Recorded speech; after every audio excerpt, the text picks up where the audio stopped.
കനവു കണ്ടു ഞാൻ നിന്നെ സുഹൃത്തേ, നിൻ കനലു ചിന്തുന്ന വാക്കിന്റെ തീരത്ത്.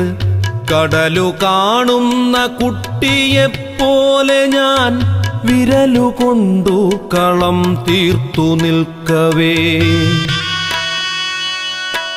ചടുലവാക്കുകൾ കൊണ്ടെന്റെ തോളത്ത് മൃദുലമായി കൈകൾ ചേർത്തു നീ പുഞ്ചിരി വിതറി എന്നോടു ചൊല്ലി നീ സ്നേഹിത, താണ്ടിടാൻ കാതമേറെയുണ്ടെന്നുള്ള തോന്നലെന്നെ നയിക്കുന്നതിപ്പോഴും. ചടുലവാക്കുകൾ കൊണ്ടെന്റെ തോളത്ത് മൃദുലമായി കൈകൾ ചേർത്തു നീ പുഞ്ചിരി വിതറി എന്നോ